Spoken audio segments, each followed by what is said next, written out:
well. Just wanted to call and check up on you. We haven't heard from you in a while. We really miss you. We hope to see you soon.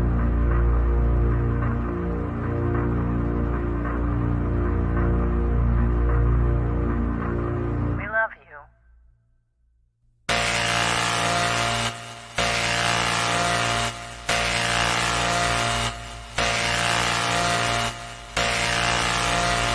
It only costs you $80. Best money ever spent. Have a good weekend, pal.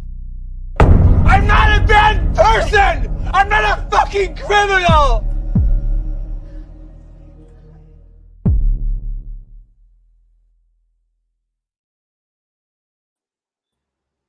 Yeah. Oh yeah. You know, we had to start it off with the trailer. We got to set this. We got to set the right tone, set the scene, baby.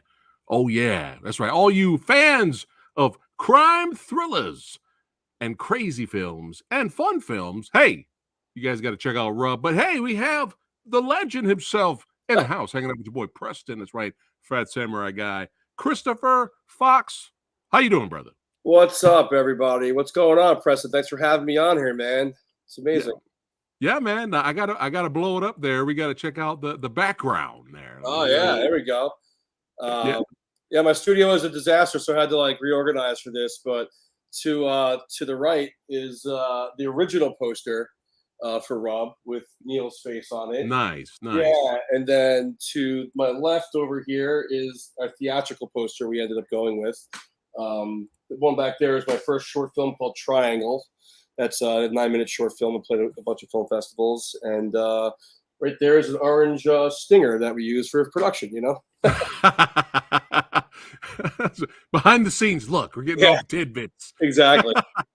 Well, hey, man, it's awesome to have you here hanging out with me, man. And it was an honor to review your film. That's right. Rubbing and tugging. That's right. We got to spread the word. We got to get it out there. I really enjoyed it, man. I was like, I got to do a film recommendation and tell other people about it, especially fans of independent crime thrillers. That's right. Independent films. We always support that here on the channel. And I was like, I got to tell people about Rub. And then you saw my hilarious review. Yeah. I'm glad you got Samurai Guy's sense of humor. I saw the alert come up because when you dropped the trailer, which I appreciate so much, I noticed that you dropped the trailer like a couple of weeks ago. So I started following your page and watching your reviews and everything. And then I had an alert pop up on my phone, and it was like a couple hours too late. I thought I was going to watch it live, and I was in like Point Pleasant, New Jersey with my family, and my wife and my kid fell asleep. So I'm like in my bed, like watching it. And then I was just like, cracking up at your reviews. Yeah, I'm glad you got my sick, dark humor because not everyone gets it, you know. And a lot of the when I first wrote you, a lot of the bullet points and certain scenes and certain dark comedy, you really in your first review, if you guys haven't seen it, go back and check it out. You really got the film. You really got what I was going for and what we were going for as a whole. So the whole team really came together to make this film. Yes, and I'm happy you got my sense of humor, and I got your sense of humor with the film, like you just said there. That's right. Oh, we got badasses showing up to watch. Brian Sanchez throwing it up. He's excited to be here. What's up, Brian? You got Brandon in the house. Oh yeah. Damon saying, "What's going on? What's going on, Damon? How you doing, brother? What's going on? Good to see you. Yeah, man. Yeah." But before we get into Rub, and thanks again for sharing some exclusive behind the scenes video footage that we're going to watch a little bit of a little bit later towards the end of the interview. So thanks again for showing that. Now, is that featurette going to be on the Blu-ray? Yeah. What we're planning on doing? So we're in TVOD right now, and then we're going to be going to AVOD November 1st. When we go to AVOD, we plan on doing like a short run of Blu-rays with like a signed poster, a Blu-ray, and like a commentary track, which I cannot wait to do that. I'm gonna have to learn a couple of things here and there because we're all spread out all over the country right now. My my DP Bobby moved to Tennessee, so we got to fly him up here to get together and come in the studio and get a bunch of beers and pizza and just do our own commentary track. But yeah, that'll be available on the Blu-ray, the BTS, and I think we're also going to release that in a couple weeks as well online. Nice. Yeah, Copy that. Yeah. And a lot of positive feedback. I've been seeing for your film, my friend. That's right. And like you said, when I dropped a trailer a couple of weeks ago, I had no idea until today, guys. Everybody watching right now, I had no idea. Because when I dropped it, I wanted to support it here on the channel, and I uploaded the channel trailer, Rub's trailer, to the channel, and it was like 100-something views the last time. And I checked today; it's over 20,000 views here on the channel. So that's awesome, man. Yeah, it's pretty wild. Our official trailer that we put up on our own Rub Film YouTube last Thursday had only 1,200 views in like a week, and then within now we have 35,000 views of this as of this morning. And BritFlix shared it as well. Thank you, BritFlix, out in the UK. They have like 20,000, 22,000. So it's Nice. starting to pick up, man. Yeah, I mean, I'm just very grateful that people just have seen my film in the first place, and that's why I made it. And it's just the beginning too. It's going to get bigger and better. That's right. More people are going to watch it. Spread the word. But before we get to Rub, we got to start from the beginning, which is what I like to do here on the channel. Let's rewind a little bit, sir. How did you get into the industry? What made you get? When did you get the bug to become a creator, filmmaker, cinematographer, all that good stuff? Oh man, where do I start? I had the bug to be a creator when I was really young. Music was my first passion, my first love.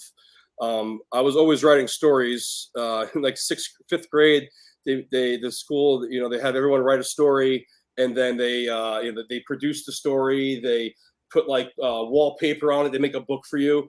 My book was The Wolverine Kills the Neighborhood. And, yes. Shit you not. Like, the teachers called my parents at the school. They're like, your son has some serious issues. But that was in 5th or 6th grade. And then, I grew up in the 90s. I was born in 80. So like 1990, 1991, Nirvana, Mudhoney, Pearl Jam, all these bands started coming out. And I started, wanted to play guitar, wanted to be a rock star. And, eventually found my way to moving to Los Angeles when I was like 20 years old to go to Musicians Institute.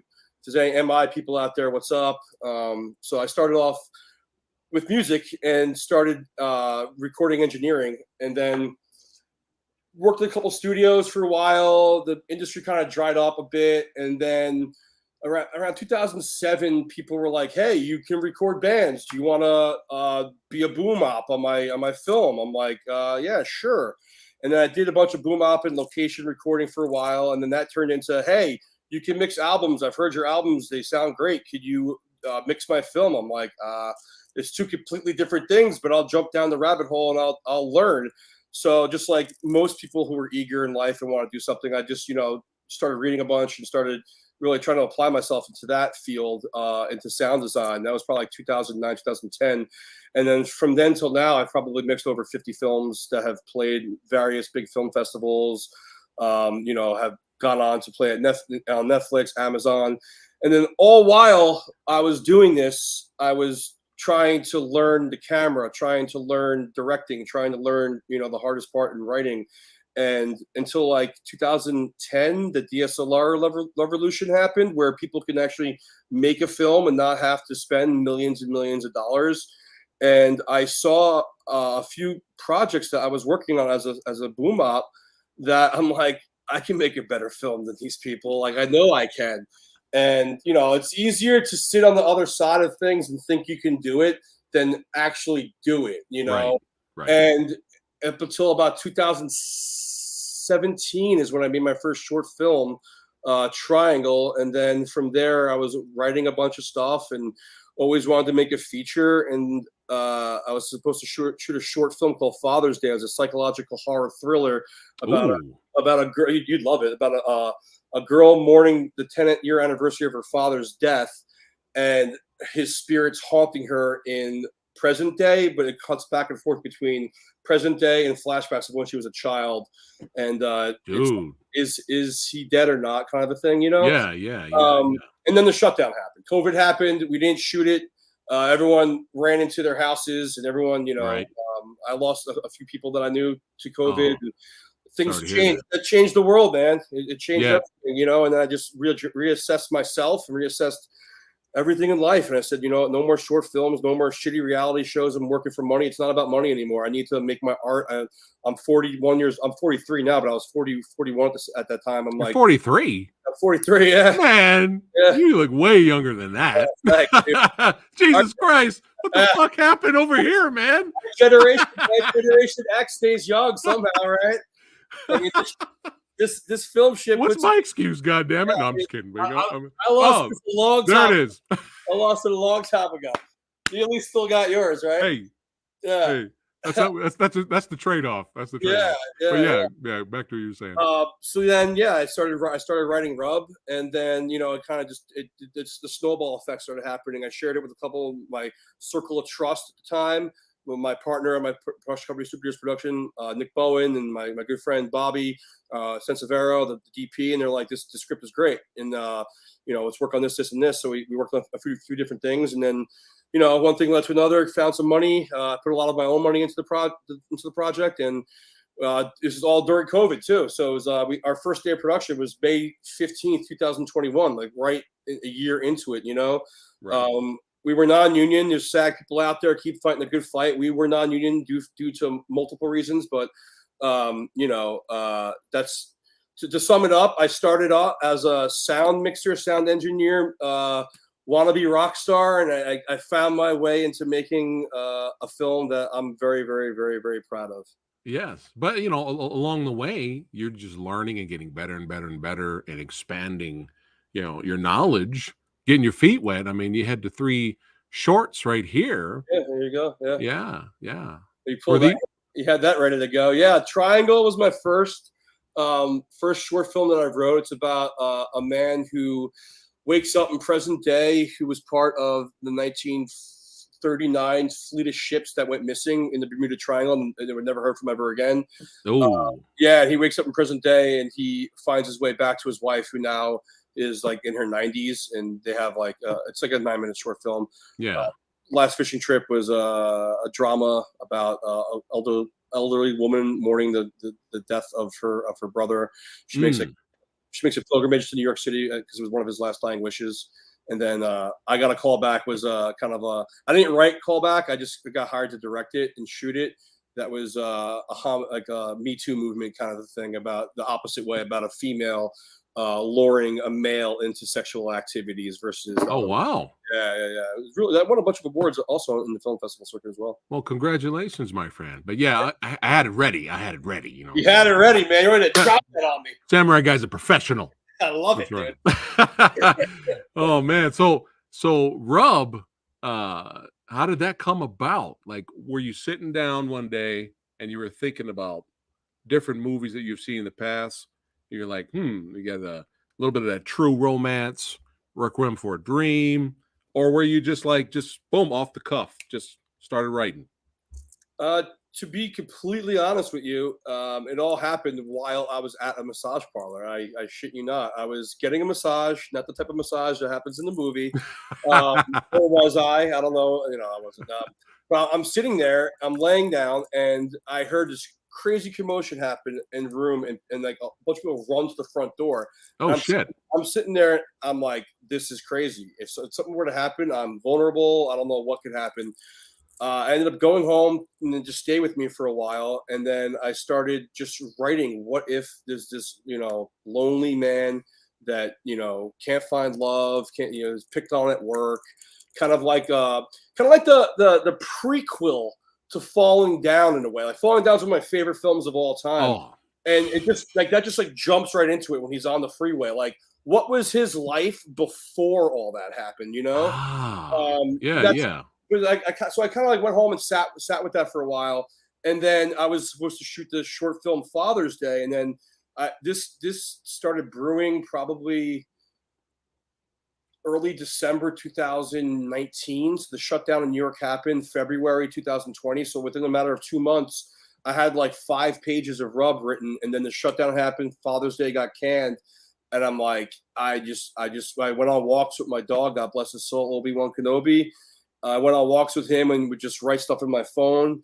And that's kind of how it all kind of came about. The actual script was just from the idea that sparked it that one day at the parlor. And then, Wow. and then I took a lot of, what does Tarantino say? The best filmmakers steal pieces from here, Yeah. from films. I didn't necessarily really want to do that, but I have a lot of influences of all kinds of films. I'm all over the map of things. So I really try to tell a different kind of story in film but keep it like a narrative at the same time. Yeah. And this film to me feels very different, feels fresh.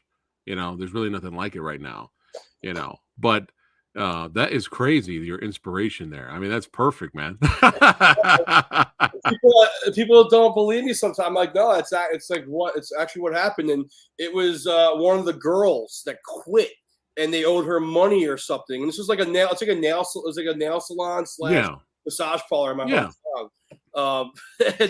And I was like, holy shit, this is crazy. But at the same time, I also knew a lot of people like Neil in the last, growing up. I knew a lot of people that I took, little pieces from their lives and stories they've told me about their dating life and, women and just in general, of what they're going through. So I tried to take little things here and there of like my actual life. They say write what you know. So I tried to really take things of people that I knew and put it into the character in real life situations as well that happened in the film that actually have happened in their life.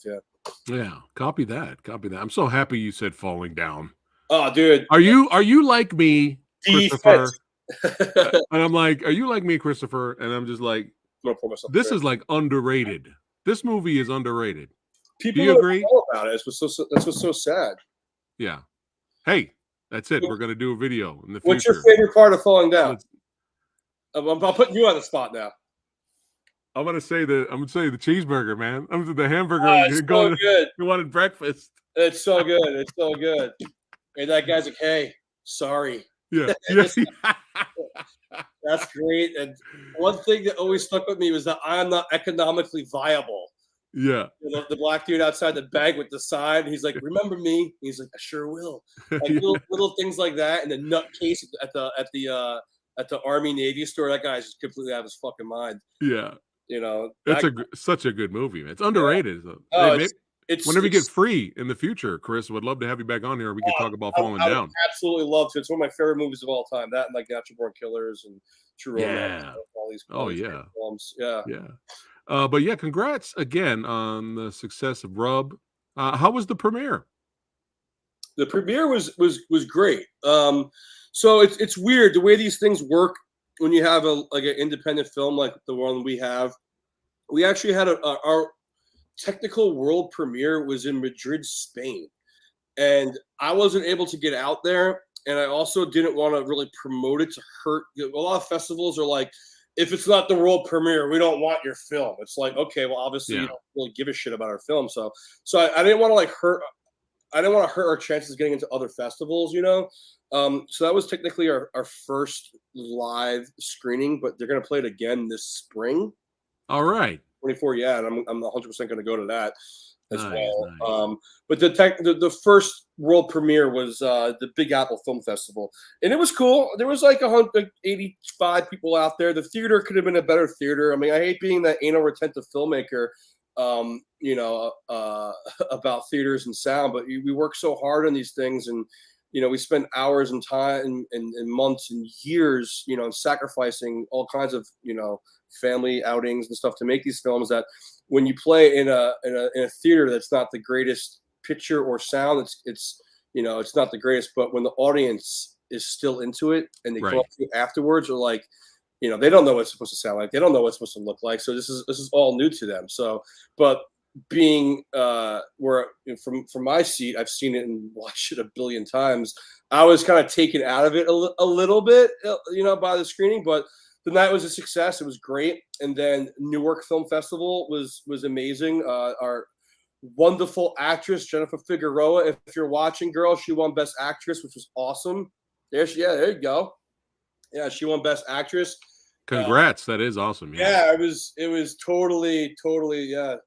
Perla, Jennifer Figueroa. Yeah, she killed it. She killed it. She was great. She's an amazing talent. I've worked with her on a couple projects, and when I was writing, once I got the script to Perla and I started writing it, I stopped writing. I texted her. I'm like, yo, I got something that I think is going to change your life. And she's like, what are you talking about? And I called her. I'm like, it's not, this role's not for everybody. There's some fucked up shit that's going to happen. Yeah. But I think you're going to be able to really pull this off for us. I gave her the rundown. She's like, I'm in. So that's how Jenny got involved with the project. And then, where was I? Newark was great. And then we played at the Long Island International Film Festival. And we were nominated for like 4 awards. That is awesome, man. Yeah, we were honored for like Best Actor, Best Actress, Best Director, and Best Feature. And we went home with Best Feature, which was pretty awesome. It was very unexpected. We took out Karen Allen, the great Karen Allen. We took her out. Wow. She was in a film that was played. I'm like, they're gonna give it to fucking Karen Allen. You're gonna give it to her.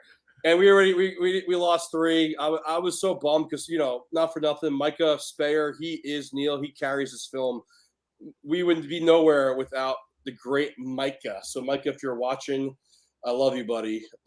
He carries this film thick and through. We worked so long rehearsing these lines and these roles, these mannerisms, and he's an amazing, amazing, amazing talent. But yeah, we ended up winning Best Feature, which was awesome. It was unexpected. And then it all wrapped up with the Peekskill Film Festival, which is where we shot the entire film of Rub. I live in Peekskill, New York. I wanted to see, once I started writing the script, I tailor-made scenes like Rush Auto in the film. Like that's 5 feet from my front door. Like I bring my car there all the time. So like I wrote that scene for that location. The alleyway is right next to the theater where we shot. So yeah, it was like a testament to see if I can actually shoot an entire film in Peekskill. And then yeah, great. How cool is that, man? But yeah, Neil was Mr. Mr. Micah himself.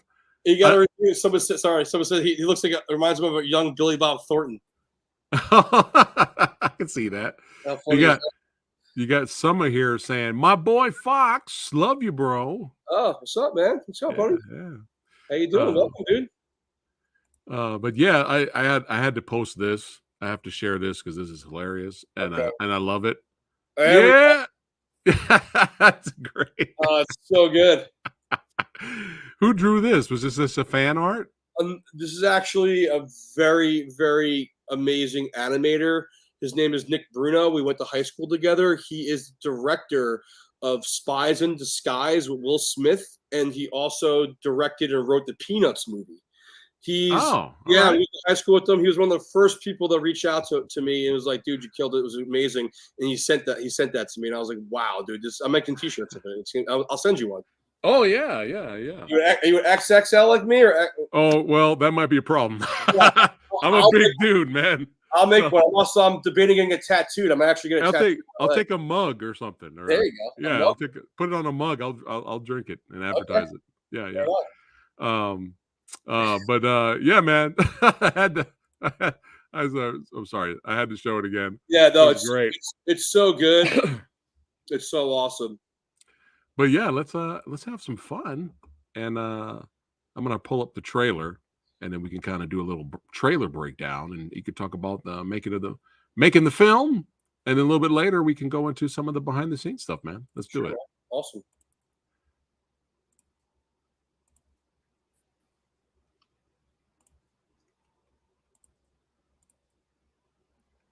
All right, let me put us down here. Bam, blow it up. All right.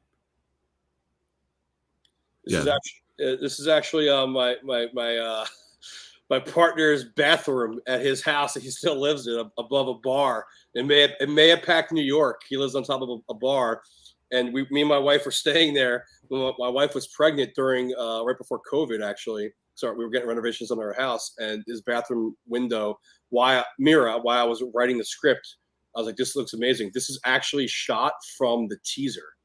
All this Wow. stuff Oh, wow. that we shot a year before principal photography, but I loved what we captured so much. Oh, yeah.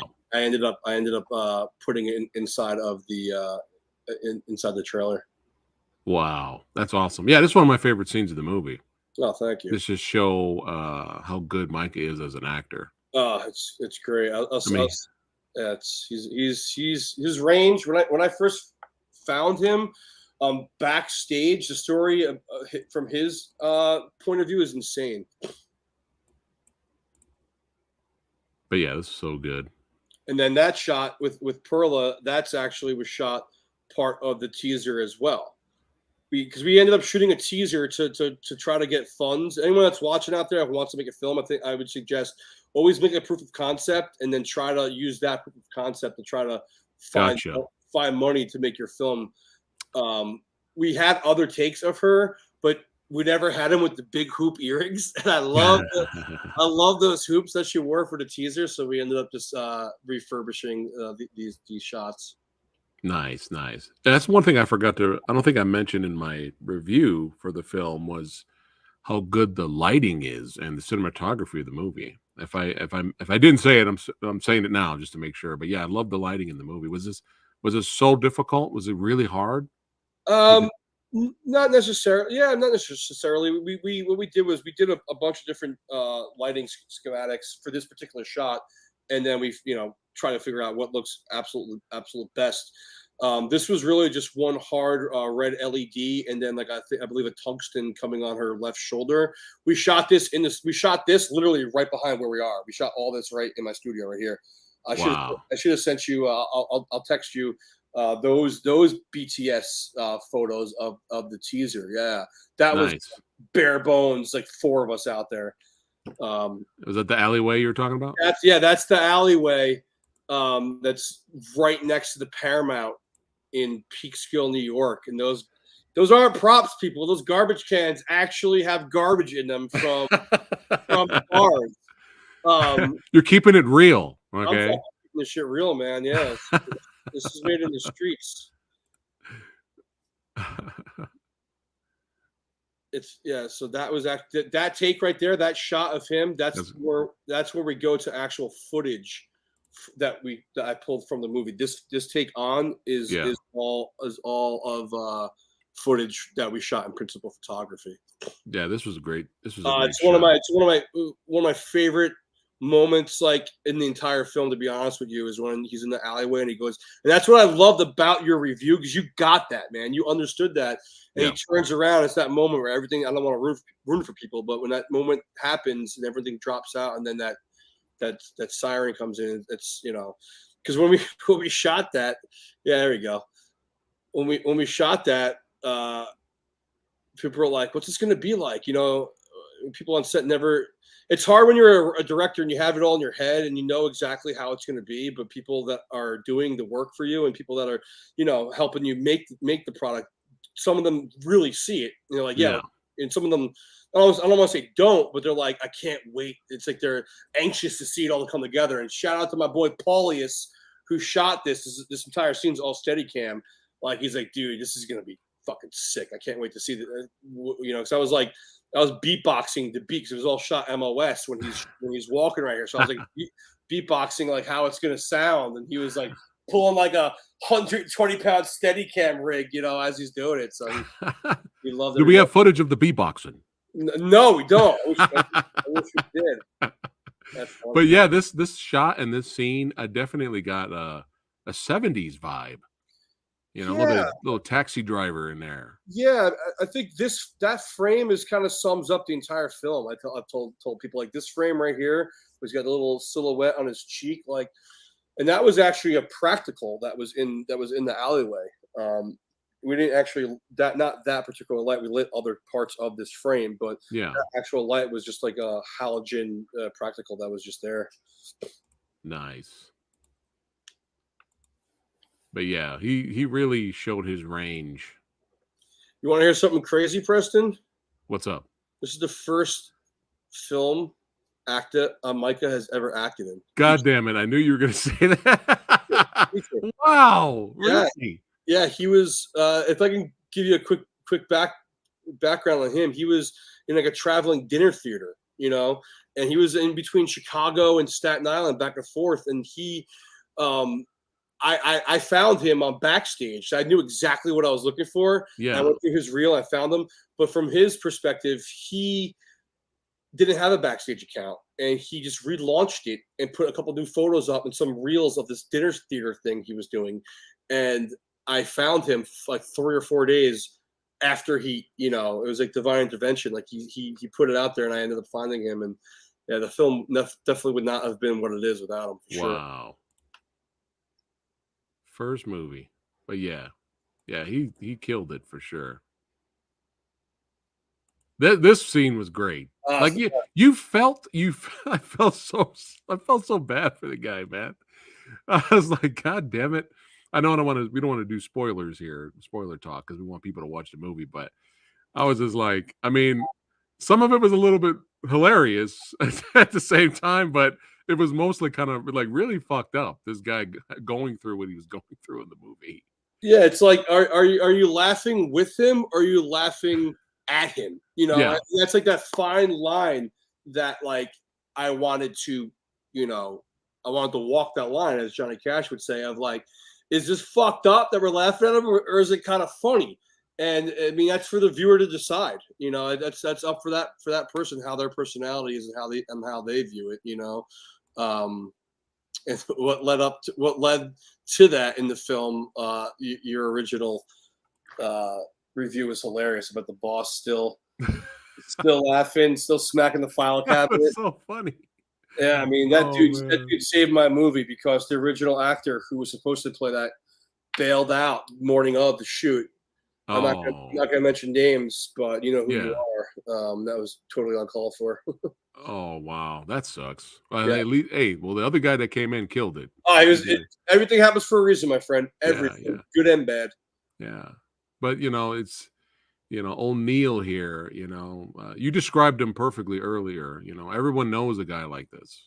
Everybody, and he's lonely, desperate. By himself. Has a lot of fucked up thoughts that come up in his head. But who does it? It's just kind of everyone kind of does at some point. He gets approached by Diamond Dallas Page's brother here. EP. That's the funniest thing when I had. That's so funny. Oh man, he gets the offer for best money ever spent. Is right. Goes out there. But yeah, I love this scene where he's walking away, he turns around. Great. I love the music, man. The music in this movie's great. Who did the soundtrack? Oh, thank you, bro. Thank you so much. My partner Nick Bowen did about, I'd say, 80% of the soundtrack. I did the score for this alleyway. I am doing that really? myself. Yeah. I did that scene.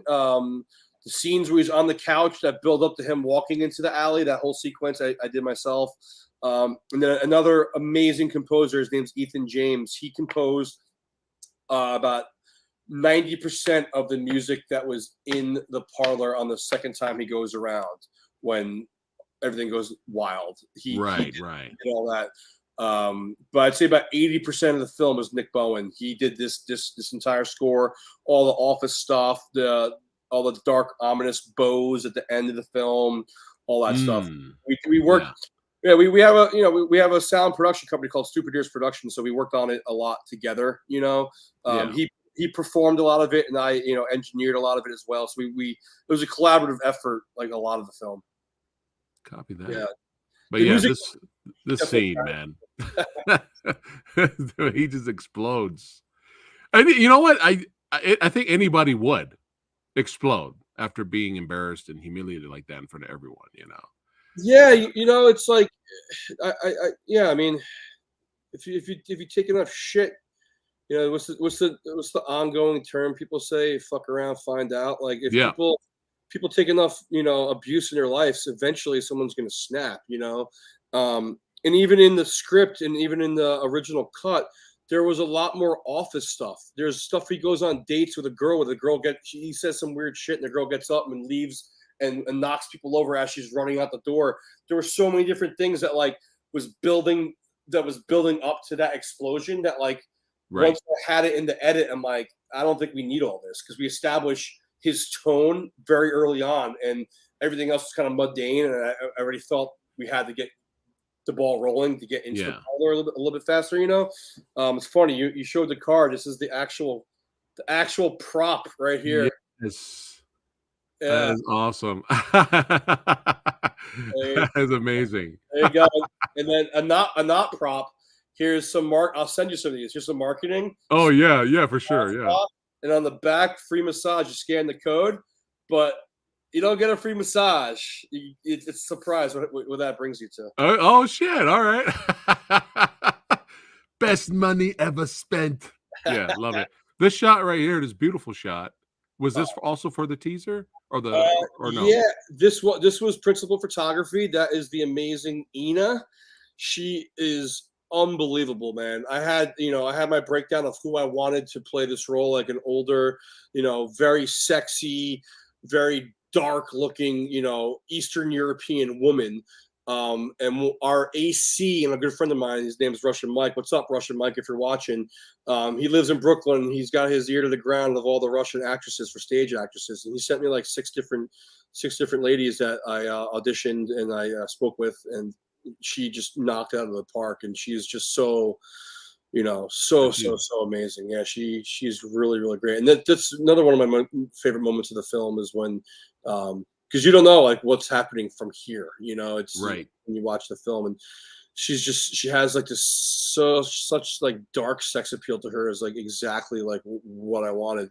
And she was totally cooled down to smoke. I don't think she smokes in real life. Oh wow. Yeah, wow. She's hardcore. That's right. Yeah, she's method.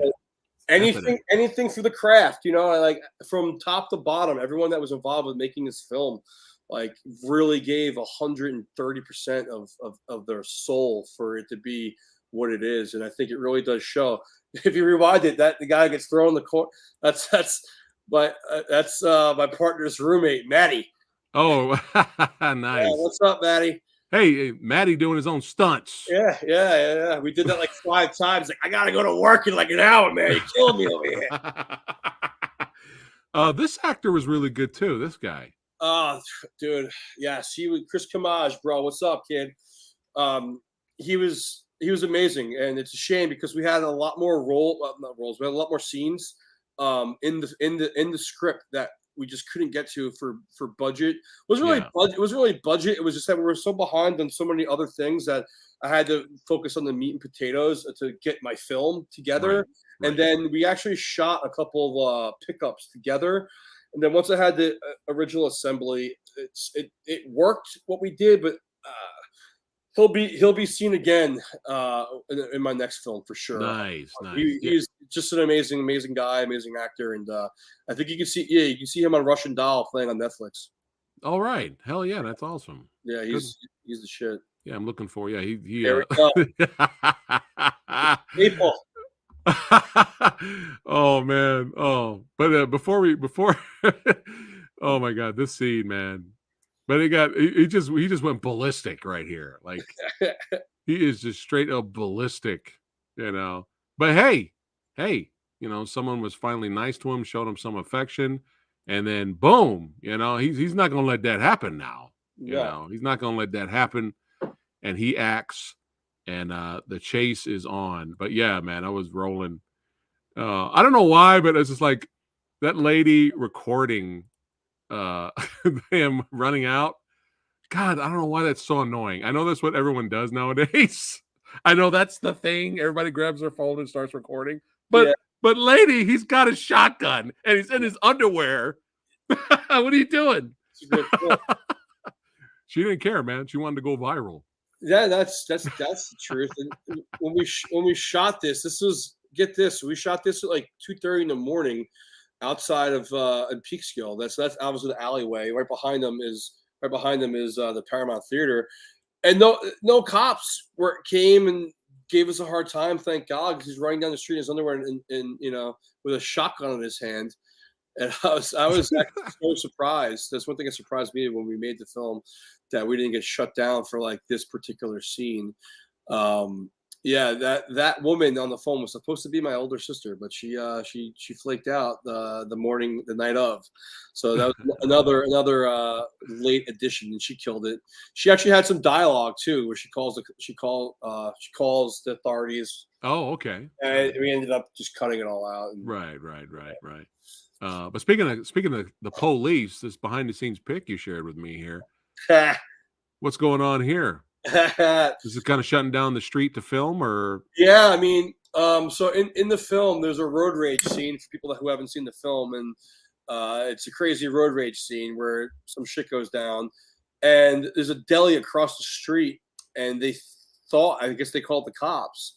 And the cops rolled up on us, not with guns drawn, but like 5 different cars blocked us in from 3 different directions, and that woman right there, Sergeant Carter, she was like, "What's going on here?" I told her, like, "Hey, I'm a local filmmaker making this film. This is one of a few locations that we just couldn't get permits for. It's kind of just run and gun, yada yada yada." And she was like, "How much time do you need?" I'm like, "I don't know. I'm like 20 minutes." She goes, "We'll block the road down for you." I said, "Oh, Yeah. This is behind the scenes as we just cut a take." Yeah, she was totally cool. We gave a big shout out to them on social media. Oh yeah, that's awesome. That day, the community really, it was really cool to be able to shoot a film in my my hometown where I live and everything, and give back to the community and be able to have the rest, because it was like during COVID, so like a lot of the restaurants were hurting for business and stuff. So we were able to really put $300 lunch orders in. Yeah. Like five times every week. We got another actor doing his own stunts again here. Yeah, Rob is the man. He did. That's a funny story too, because originally there was supposed to chase after him in the car, and we were going to rig the car with different cameras and have like a typical chase through the parking lot. And we were just so behind on time, and we were like, "What can we do to really sell what we want to accomplish on this particular scene?" And he's like, "I'll fucking jump over the railing." I'm like, "I don't know if it's going to play in camera really well." And we did a couple test shoots, and it played in camera really well. Nice. Yeah, this was intense, that scene. There he is. And there's the DDP himself. That's so funny. Oh, there it is. Yeah. So if you go back, that's the road rage scene. Yeah. That was great. The BT right there. It's like an inside joke, because when I was commuting to work for like, I don't know, 8 years for a voiceover company that I manage. I would keep a cough. People, you're going like 80 miles an hour down the road, and people are still in New York, in New Jersey, people are still riding your ass while you're like, drive. How much faster do you want me to drive, buddy? So one day, some guy threw like an apple at me or something. So I started keeping a pistachio shelled coffee in my car. For when someone's tailing me, I just huck it out the window and it smashes on their windshield. It only happened one time. Then don't tell the authorities. Wow, an apple, and it was so worth it too. Yeah. So this scene right here, we did this. We only wanted to destroy the car once, obviously, because we didn't want to wipe everything down, and we had other shots to do that day of exteriors of the car. So we did all the dialogue, first, and then we had one shot to really get the smoothie. But during the dialogue, I think all the cops are hiding behind the car right now. We had the cops like blocking everything off while we got the smoothie stuff. Oh, all right. Pretty cool. It was an unpaid for permit, which ended up helping us out big time. Yeah, that's what's up, man. That's what's great. up. Yeah. Rub. That's how you do it. Oh yeah. Oh man. Well, now that I have you here, we can talk a little bit more about the third act towards the finale here, because I would love to hear your behind the scenes insight and stories and thoughts of what you were going for. Let me get to it here. Let me and 1 second. There we go. My mouse was like, no, I'm not going to work.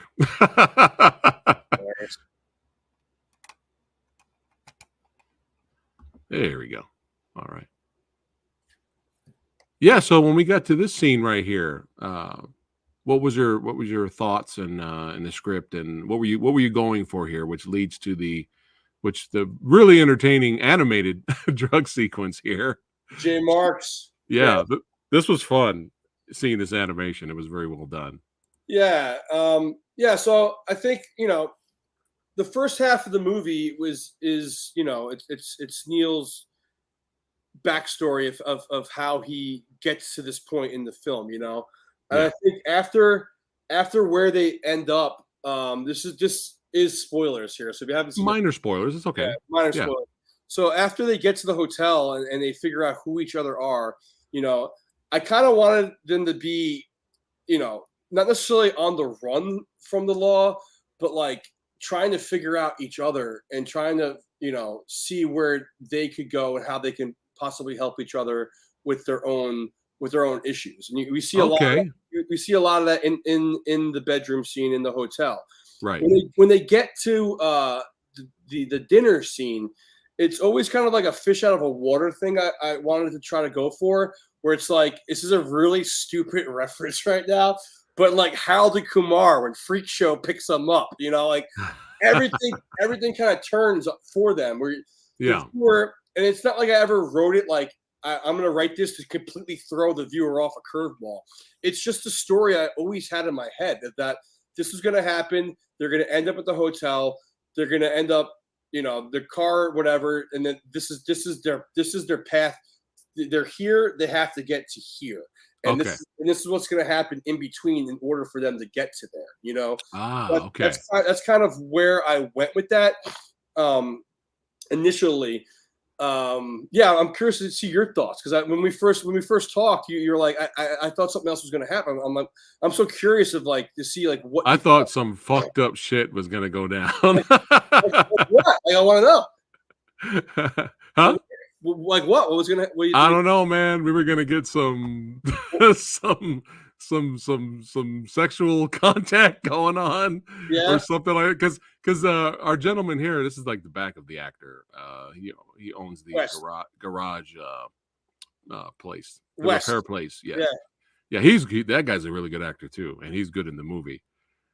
He was just so inviting, and sometimes I'm always like, that's just me personally. I'm just kind of like, if someone's a little bit too inviting, I don't know, like, what else you got planned, man? You know what I mean? Did you pick up on the line though? I thought we were gonna be swingers. That's what he said. Yeah, and that's kind of like I never really intentionally wanted to allude to that like happening, that they were gonna all have a crazy orgy and Neil might just end up murdering a bunch of people. So I feel like that's what people kind of want to happen out of like reviews that I've, it's hard not to read reviews. I try not to, Yeah. A lot of people are like, oh, the first half is so amazing. And then it kind of just falls off the rails. It's like, I asked somebody, I'm like, we thought he was going to be like a slasher murderer and kill everybody. I'm like, well, that's not the film I wrote. That's not my intentions with this particular project. Stay tuned for the next one. Because that's going to be a little bit more of that genre. But I kind of just wanted them to feel very uncomfortable and uneasy, but have Wes really kind of put his arm out and really take care of them along their way, and I think that kind of plays out a little bit towards the end with the note that Neil writes for him and everything. He almost became like an uncle, uncle kind of looking out for him. Yeah, he didn't even really. I love this reaction. No spoilers, but something happens. They take something, and I love this reaction when he finds the note. But he's still kind of smiling, a little bit. But that guy's a great actor. He's amazing. He's a local legend here in Peekskill, New York. His name is Wesley Barrington Artope. He is the CEO of Be First Boxing Gym. He teaches young young bucks how Nice. to defend himself, and he runs and operates a gym. I think they're moving. We actually shot a lot of the car scenes in the gym. We have big bay windows, and we shot a lot of the close-up car shots there. Yeah, copy that. Did you have an original extended longer finale in mind? I know we can't talk spoilers, but I was curious. Yeah. I mean, the original first draft had was completely different than there was 3 drafts. The first draft, the second draft, and the final draft, which we ended up shooting. The first draft had a completely different ending than what this ending is. It's similar but different. That there's certain characters along the way that you're following that are a little ambiguous. But I don't like spoon feeding the audience, what to think and what to do. I like to keep them thinking a little bit. Yeah, there you go.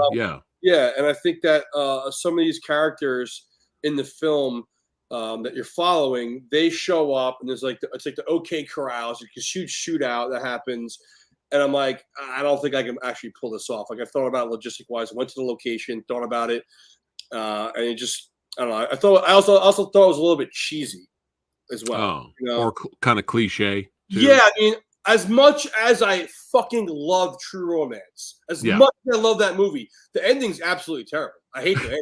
The shootout at the hotel, everyone gets away, he's got eye patch, and they live out happily ever after. It's like, you mess around with the wrong crowd. In real life, you're going to pay consequences. You know? So, dude, we are on the same page. Okay, yeah. Because I love True Romance, but that ending was like, all right, okay, fine. But the alternate ending, you know about the alternate ending, right? No. There's another ending he shot where it doesn't end that way. It doesn't end with them walking on the beach holding the child's hand, and oh no. Is it on the Blu-ray? I think it should be, yeah. Dude, it's a better ending. Wow. It's a more fitting ending. Yeah. I did not know that. Yeah. So then the second ending was very, very, very, very similar to the ending that's actually in the film, and it was even more. It fits. Yeah. like I said in my review, it's like it makes sense. Yeah. It's like, that's about right. Yeah. We toy with different things. I toy with different voiceovers of hearing different people's voices at that very last scene. So the viewer's like, okay, I know what's going on. But like I said, I like things to kind of be up in the air, either in the film or like with the character or the ending or the beginning.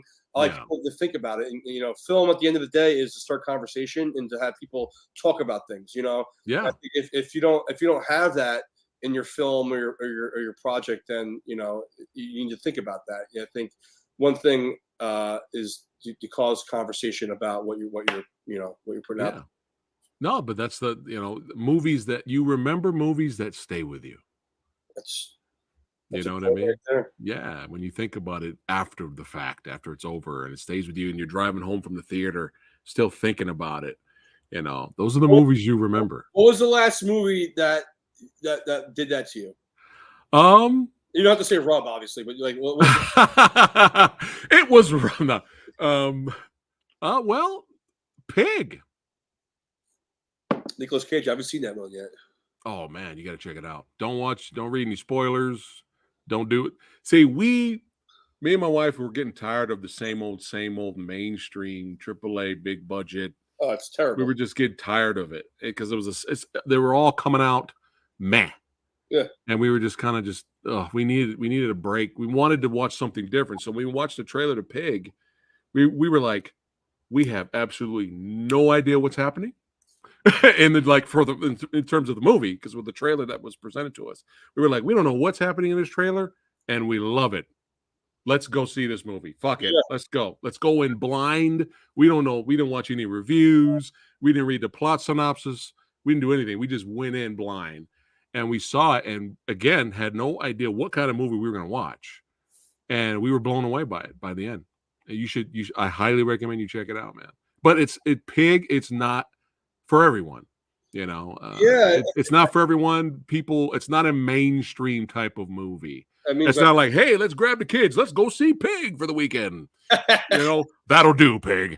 It's not that kind of movie. And Yeah. it's not a, we thought Nicolas Cage was going to pull a John Wick, and no, it's not that kind of movie. But you remember, and it stays with you. And his acting performance was amazing. He's like reinvented himself, kind of like Yeah. not like I mean Travolta after like Pulp Fiction like saved his career, but yeah, I mean Nicolas Cage with Mandy and Pig and Yeah. what's the Renfro? I haven't seen that one either. Like Eh. this is all the last like He's good in the movie. yeah. He's good in Renfield, but I'm not going to say that much more I about Renfield right I now. haven't watched too much cinema in the last 3 years. Yeah. I've been busy making rub, so I'm like just jumping back into watching a bunch of stuff right now. So I'm gonna put that on my list. I heard it was great. Here's another one from chat here. Parasite. That's another great movie. There you go. Another one. Went in blind. Didn't know. We just heard it. It got some buzz. We're like, oh, okay, we'll check it out. That was great. It also won Film of the Year too, I think, right? Yeah. Killed That's it. good. That's what's so sick is like when a small indie, like not that it's that small. The budget of Parasite is probably at least 20 million, I imagine. But an indie film comes out and takes over Hollywood. It's kind of awesome. Yeah. And this film right here, Everything Everywhere All at Once, from the directors and creators of, was it Swiss Army Man? Yeah. Have you seen Swiss Army Man? That movie's great. Yeah, That movie's great. Paul Dano. Yeah, that movie's that shit's just weird and just different, man. It's nice. Hollywood has their heads up their asses, man. They need new storytellers for sure. It's so nice to watch something different and something unexpected, and even we've been going back and watching older movies, man. Like we've been like, there's so many movies this year, mainstream big budget movies that came out in theater, that I know my audience here is like, we want to know what you think about The Flash. We want to know what you think about Indiana Jones. And I'm just like, I just don't care. Like, I just don't care. Like, we'll watch The Flash. I like superhero movies when they're good. Yeah. But it's like, dude, we've been going back to movies from like the 70s. Like we watched Sorcerer.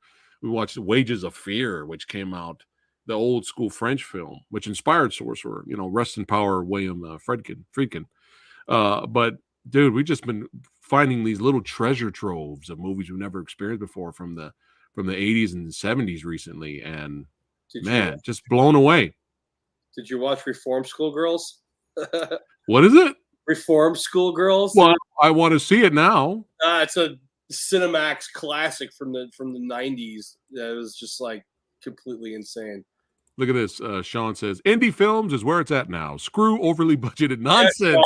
Yes.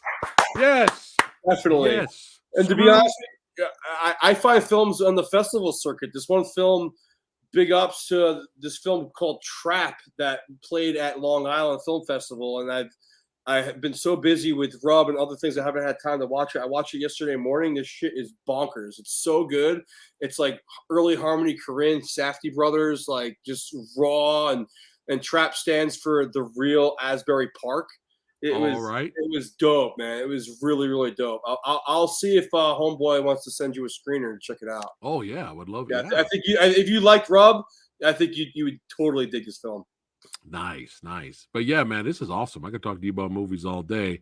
Yeah. But let's do you have some time left to look at some of the behind the scenes video footage? I got all day, man. I got my bottle of whiskey. It's my birthday 2 days. Like I got nothing going on, bro. Hey, tell them happy birthday, chat. That's right. Put it in the comments. I'll put it up on the screen. That's right. Early birthday to Mr. Christopher Fox. Happy early birthday, my friend. Thank you. But yeah, thanks again for sharing this exclusive behind the scenes documentary here. I just want to say big ups to my partner in crime, Charlie Comparetto, if he's watching, and his wife Sally. What's up, guys? I love you guys. All right, here we go. You've seen it here. You've seen it here first. This is an exclusive. Exclusive, baby. Exclusive, yes.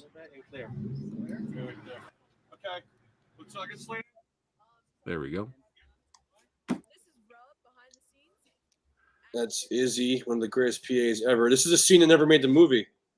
Oh, he goes to the bowling alley after a date that he went on that this chick runs out on, and there's this there's a waitress who happens to be at the bowling alley, and he notices her there, and he knows that she knows who he is. There she is, right there. Grace Boza. I'm so sorry, she never made the film. All her scenes got cut, not because of her, because of just logistics, time constraints. Yeah, that and just storyline that ended up happening. There's the film that you shoot, there's the film that you write, the film that you shoot, and the film that you edit. And what I learned is if they're all relatively the same, then you made a good film. But if they're completely different, then you should just never release that film. Gotcha. This is the house. This house right here, if you want to pause that really quick. Yeah, sure. Yeah. Go back to it. Do you want me to turn the volume all the way down? Yeah, you can turn it down. It's totally cool. It's a beautiful house. Oh, dude, the house is the shit. It's probably like a couple miles from where I live right now in Lake Peekskill, and I had like a vision of what I wanted for this scene in this film. Yeah. I made a couple letters. I said, "Hi, my name is Christopher Fox. I'm a local filmmaker. I'm making this film, Rub. I would love to use your property in your house, yada yada yada," and put it in their mailbox. And out of the 5 that I put it in, this was the top one on my list, and she was the only person to get back to me. Wow. Yeah, and I went up and met with her, and she's actually legally deaf in both of her ears. Oh wow. Get this, and she can read lips. But this is in the middle. This is like June 2020 when I'm scouting locations to shoot in May 2021. I have my mask on, and she's like, "I don't believe in COVID. Just take the mask off." I'm like, all right. Well, my wife's pregnant. I want to, and she's like, "Just take it off." I'm like, okay. But yeah, she's totally. Jerry Thorpe was amazing, and this is a real house, real location. It's been there. This house has been there for over 100 years, and inside is it's like a museum. There's our 2 leads there. Yeah. After he changed his appearance, that was a major reason why this movie didn't come out last year. That's Paulius, Steadicam op. That's my boy Keith. He was a COVID. It's Izzy. Yeah, Paulius was the best, man. This guy was one of the greatest Steadicam ops, camera B guys I've ever known in my entire life. He's amazing. If it wasn't for him, this film never would have been made. Gear-wise, Steadicam wise, I mean, he's great. Well, it looks phenomenal. Like I was saying, the cinematography is so good. Yeah, I mean, shout out to Takina. We shot this on Takina Vista Primes, and they gave us a loaner. We sent them the teaser, and I said, "Any way you can?" That's Bobby, the DP, right there. I said, "Is there any way you can send us some free lenses? Because we have a red Gemini, but we only have Canon glass." And they saw the teaser, and they're like, "Sure." And they sent us a box of primes for a month to shoot on. It saved us like $30,000 of rental fees. Ooh. Yeah. I mean, we would have shot it with what we had. 'Cause I own a bunch of lenses, and Bobby has a ton of stuff too. Yeah. It would have still been fine, but I mean, the look of that we got. Yeah, look at that living room. There's a scene that got cut out in that living room also. There's a lot of stuff in this BTS that brings me back. That's Joe Watson, the sound guy. He's a pain in the ass. So what was supposed to be going on in here? I'll give a major spoiler right now. So when Neil and Perler go back with Wes from their journey after he picks them up, he brings them home, and as opposed to in the film where it just goes to the dinner scene, they come home and there's people hanging out here, and there's like a bunch of people hanging out, jamming out, rocking acoustic guitars, and it's like a weird awkward moment where they come in and they kind of introduce this other audience that we see at the dinner scene to Neil and Perla. But if you look at the far left, see that? You see the hard drives? Rewind it. There's hard drives on the floor on the far left. That is one of the main reasons why I didn't want to keep it. That and a couple performance problems. That this was probably shot at like 3:00 in the morning too. It was like a 15-hour day, and people were getting tired, and just the energy just wasn't there. So we had to end up cutting it. But everyone has it for their reels. You know, people are very happy about their reel footage looking really nice. Yeah, it's Bobby Sansevero. Congratulations, him and his wife are expecting a kid. Joseph here. Yeah. If you want a lazy boom up, hire Joe Watson. No, he's a great guy. He's a great friend. Oh, going over her lines there. There you go. For reading her lines. Yeah, and big ups to John Morgan for creating this. Did you watch the entire featurette, by the way? No, I didn't get a chance to. Yeah, he did such a great job with this. It's like a 18-minute long BTS that it's gonna be good. Different techniques we got going. The fisherman. Yeah.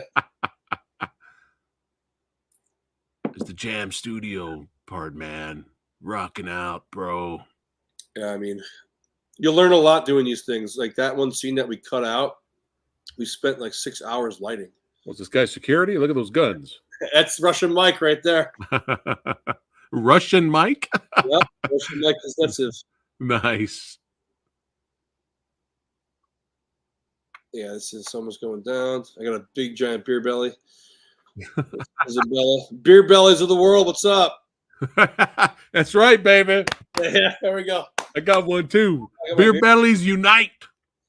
Yeah, so this scene, they pull up. So that's how it all, they ended up going. And there was this one, like, I wanted, like, the tracking shot. This is right here. This is all fine to watch because this never made the film. So it was a one take, a minute and 10-second take that we did, like, 10 different times. And it looks great. There's Nick, there's my partner. It looked great, but for whatever reason, I just didn't, for all the filmmakers out there watching, you spend time on these things. Sometimes you have to kill your darlings in order to make the best film possible. And it doesn't matter at the end of the day how long you took to get that shot. If it doesn't help carry your film forward to the next scene and it's kind of dead weight, then you have to action it. There's Remy Livingston. He's He's our line producer. He's one of the first people to join forces with me. Yeah, fixing the hair. Yeah. Dude, I did everything, man. I was hair and makeup, location scout, casting director, writer, director, editor, sound editor.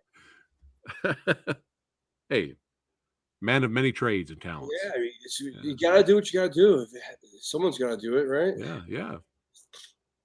Now, where was this location? The office location. Where was this? This location, it was a couple of doors down from where I am right now. Are you familiar with what Serve Pro is? They like Serve Pro, the company Serve Pro, by any chance? No. What's that?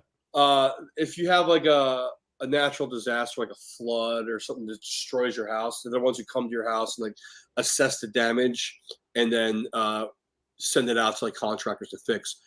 There was a shortage of finding office spaces for what I really wanted, like the cubicle office space, the movie kind of style. Yeah. I met with the Westchester County Film Commission, and we went down to White Plains, which is a big nearby city right before Manhattan. And the rates that they wanted, no offense to Westchester Film Commission, I love you guys, but we didn't have it in our budget to shoot there. Gotcha. So I just thought, I was like, hey, these guys have this office. Let's see if they will let us shoot there. And it ended up, we shot our teaser there, ended up being perfect. And then we ended up shooting principal photography there. But then we needed pickups to shoot there. And they were moving like oh wow, a month after when we needed to get them done. So we had to get them done. Now it's like a production studio that's in that. There's the alleyway. Yeah. Who's that guy? I don't know. Yeah, who's that guy? Got a question here in chat for you. As a director, do you thank everyone after every shooting day? I heard actors really appreciate that. Absolutely. I thank everybody. I think everybody from the line producer, the PAs. If people are drinking people and the crew is going out to get drinks, I would like to get them drinking food. I feel like if you treat people well and you feed them good and you're a personable person, you treat them really good, they will always come back and always want to work with you. If you're I've been on sets as a sound mixer, if you're treated the wrong way, you blacklist that person. So absolutely, I that's awesome, man. Thank everybody. That's awesome to hear, man. It's an army to make these things. It's from the COVID compliance officer to the actors. It takes everyone to make it. Yeah. I mean, I hope everyone that's watching right now really appreciates this behind the scenes footage and sees how difficult and hard it is to make a movie. There's Paulus right there. I was talking about earlier. Yeah. There it is. There's the shot. Yeah, and I mean, I scouted alleyways forever until I had like a light bulb moment. I'm like, oh my god, that's like right down the street from me. It's the perfect alleyway, you know. Yeah. That's my black magic camera. Yeah, it's amazing. Watching this now, like things that went wrong while making the film. It's like I'm just amazed it even got done. Yeah. And it's even watchable, and it's like good, you know, because like it takes a lot to do this, you know, and it takes a lot of perseverance and really pushing through the negative energy that you find that you even have in your own head as a director and a writer, that like, is this going to work? Is it not going to work? You just have to really trust in yourself. And wait, hold on there. Wait, hold on a second. Grenade. You're holding a grenade. Wait, hold on. What's going on here? What is happening? We had 3 of these, 3 smoke grenades from Bobby Sansevero, our DP. Yeah.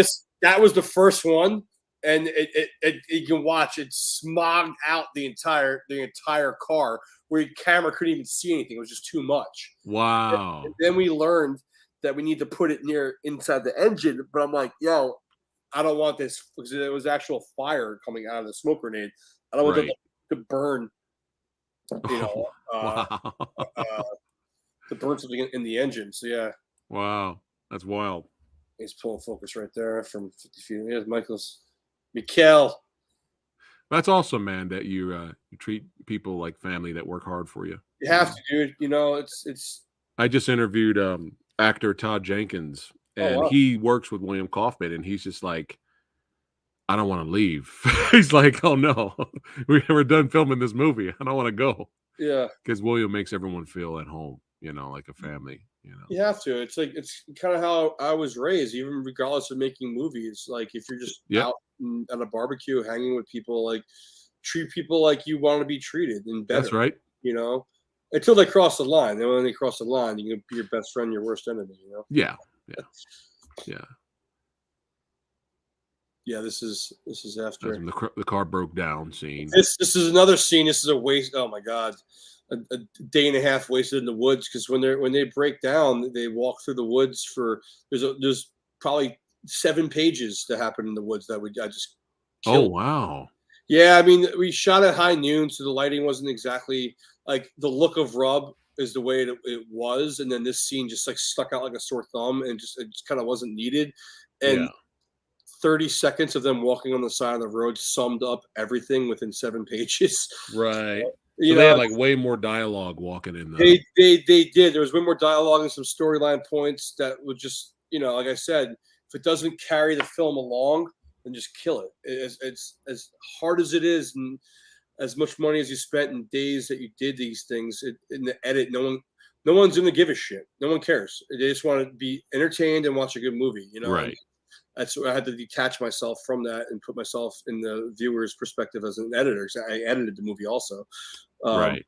You know, yeah, you know what's best. Sometimes. You know? So sometimes. Yeah. We got another question here. Did you have any weather issues during filming? Oh my god, that's a great question. Yes, and that's technically why this film is coming out this year and not last year. It's a great question. We were like 4 or 5 days behind schedule because of weather, because of exteriors that you just saw. And we had to make the crucial decision. In the film, our actor's appearance changes drastically, as we've seen watching the BTS. But we were behind 4 or 5 days, so we had to make a decision. Are we going to go through with this? Or are we going to reschedule people traveling from out of town, hotels, flights, all this stuff? And I said, you know what? I don't want to change the schedule. We'll just we'll pick that up. Gotcha. And those pickups happened after he changed his appearance. We had to wait for him to get his appearance back, and then go back into places like into the office and shoot reversals of the boss. You know, like the very first scene that was shot a year apart from each other. You never know, but it was. Wow. Yeah, because of being behind. Yeah. Because the rain was insane in May of 2021. Yeah, I mean, you can never plan on these things when you're shooting exteriors. For all the filmmakers out there, it's soul crushing when it happens. So was this the scene you were talking about where she kind of just storms out? Yes, yeah. He says something really weird to her. Yeah, I'm sorry, Tara, you didn't make it.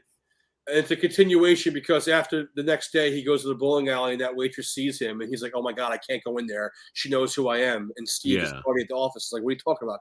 Come." Yeah, Heidi's. This is one of the only locations that we didn't shoot within. Who's that guy?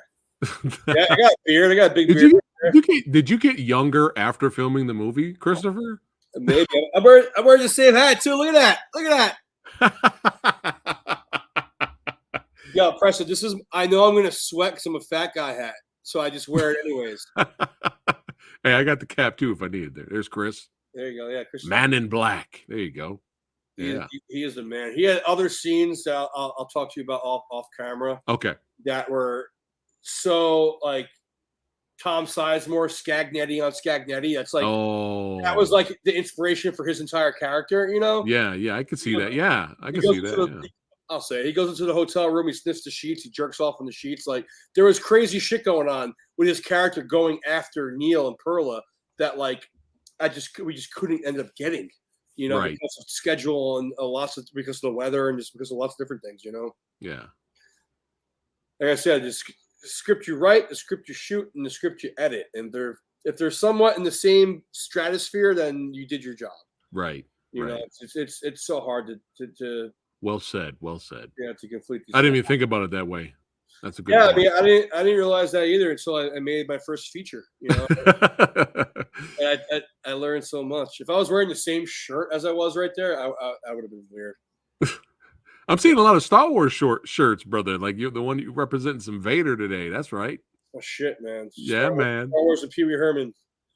Yeah. R.I.P. Rest in peace. Yeah. Yeah, this is the actual shot that made the film right there.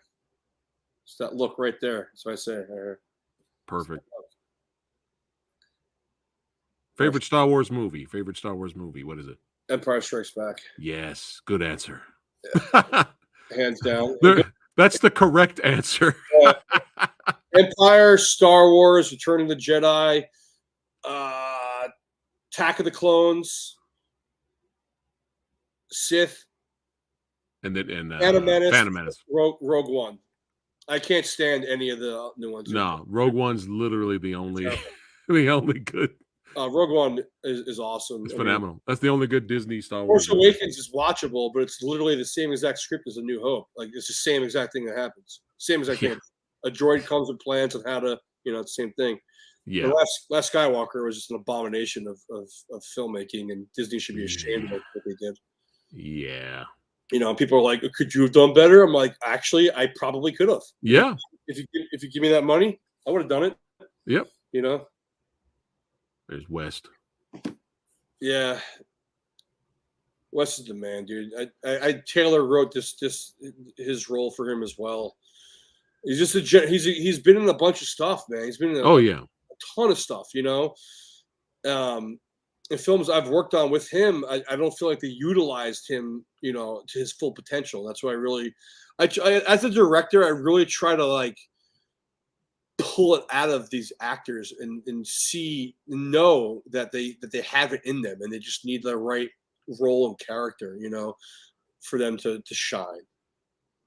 Yes, sir. I see some more Star Wars. Yeah. Oh, there you go. There's Frankie getting mic'd up for his big smoothie moment. I wonder if I haven't actually watched this BTS in a long time. I wonder if we show the cops rolling up on us on this. Oh, that would be fun to see.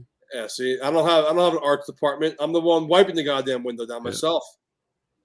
So what you have to do, people. Just get out there, get a camera, and make it, man. That's all you gotta do. There he goes. Yeah, there they are. Yeah, there they are. That's awesome that they were nice about it, though. Oh, they were so. I thought we were getting shut down because I'm a sometimes a cup is half empty kind of a guy. I'm like, we're gonna be screwed on this, but they were so awesome. Thank you. He looks like you, Charlie. If you're watching, he's like your twin brother.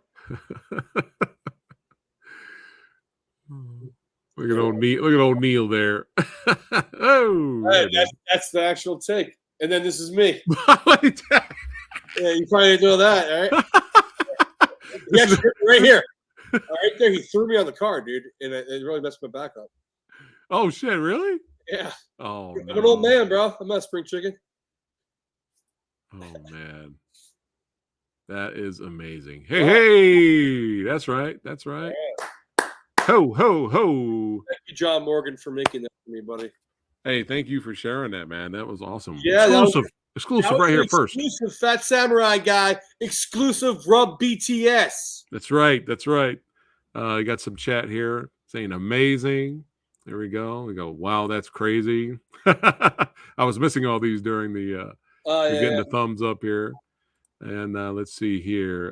Costner says he thanks us. He feels blessed. Well, we'll feel blessed that you're here watching and hanging out with us and appreciating film with us, Costner. We appreciate that, my friend. Thanks for watching. But yeah, this was a blast, brother. Can you kind of tell us a little something that might be coming in the future yet or not yet? I got your next project. Yeah, sure. I have a couple projects in the works that I'm writing and I'm co-writing, and one is really sticking with me right now. It's called Sextortion, and it follows a female online sleuth who lures wealthy men and men of prestigious, jobs into online sex chatting with them, and then once she gets that pick, she extorts them for money. Some pay up, some don't. And then her latest victim, she becomes a casualty when he flips the script on her, finds out who she is, and goes on a manhunt to kidnap her and get his revenge. Wow. Sold. I'm sold on that next one. Yeah, man. Yeah. So don't steal my ideas, Hollywood. We got some fans here. Rub-a-dub. That's right. Throwing the flames. There you go. Excited. Oh, there you go. I think that's probably That's a Celador. Yeah. Yeah. Charlie. Yeah, man. But hey, this was an honor to have you here and sharing your knowledge. And I mean, Rub, you guys heard me say it a billion times already. Make sure you guys check it out. All right, but check out the film, share it, spread it, get it out there. But I mean, it's pretty impressive, my friend, for this being your first feature. So, I mean, I'm looking forward to your next one, man. You're just getting started, my friend. That's right. You're just getting started. Tell my wife that. I'm a late bloomer, bro. Hey. Someone told me the other day, Ridley Scott did not direct his first film till he was 42 years old. So, you know what? I beat him out. I directed mine when I was 41. So yeah. Charles Bronson, what was he in his 50s when he got popular for Death Wish? Oh shit. Okay. Yeah. Late 40s, early 50s. Rodney goddamn Dangerfield, bro. The legend himself was like 62 when he first, was like huge. That's right. He still gets no respect. I love that, man. That's Oh yeah. Him and Dice and Yeah. For sure. But yeah, man. Thanks again for being here on the channel, hanging out with the old samurai guy. Yeah, man. Enough. Had a blast. I had a blast. And let's see here. Hold on one second. Oh, hold on. I passed it. There we go. Happy birthday. There we go. Thank you. Happy birthday. Much love, guys. Much love. Thank you so much. And that's right. All the filmmakers watching, just grab your cameras, write a script, go out there and do it. Yeah. If my silly ass was able to do it, you guys can do it too. It's not brain surgery. And at the end of the day, let's tell good stories because Hollywood can't. No. Yeah, I had to show those birthday ones. But Costner says, Christopher, you inspire me, brother. I've always had dreams of directing, and seeing you do it gives me hope that one day it will happen. So, yeah, man, there you go. Thank you. Already inspiring people, Christopher. And it's what I didn't set out to do, but if I can, much love, and please just go out there and do it, man. That's all you can do is just go out there, just make a film. Just do it, like Nike says. There we go. More birthday wishes. There we go. It's a party, baby. It's a party. Yeah, like I said, cheers, my friend. Cheers. Like I said offline, it's the first time. It's a lot of firsts for me. It's the first time I've made a feature film. First time I've done a live podcast too. So I from the bottom of my heart, man, thank you so much for having me. I really appreciate it. Yes, sir. Yes, sir. And you, like we tell all our guests, hey, make this your second home, brother. You're welcome back anytime, my friend. Sick. Falling Down. We're going to review it next time. Yeah, you heard that. Is it underrated? Falling down. We're going to talk about it next time, so stay tuned. But hey, make sure you guys check out the links below so you can follow Christopher on his filmmaking journey. That's right. Follow him on Instagram. That's right. Keep an eye out for future projects coming out. And there's links down there so you guys could know where to go and where to find Rub and check out the movie, watch it, and enjoy a good old-fashioned crime thriller badassity goodness. That's right. And if you're new here and you enjoyed yourself, don't forget to like, share, and subscribe to the Old Samurai Guy. And I'm doing double duty today, so come on back tonight again at 9 o'clock Pacific time. I'm going to be doing some Blu-ray movie reviews and stuff like that, live Q&A. So come on back later tonight and hang out with me, and I'll see you guys on the next one.